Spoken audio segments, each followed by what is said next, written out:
meron tayo dito mga bro na pinapalitan na isang, kung nakita nyo naman, TMX 125 Alpha. Naging issue nito mga bro, ayun, no?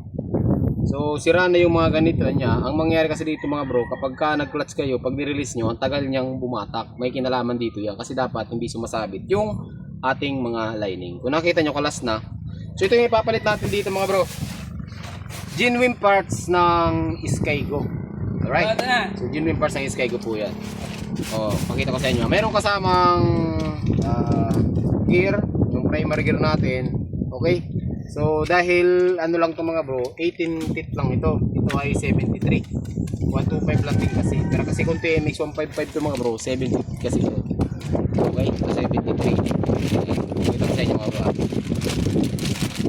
Ang Skygo kasi original siya. Pero hindi siya kamahalan. Ayun, wala siyang alog.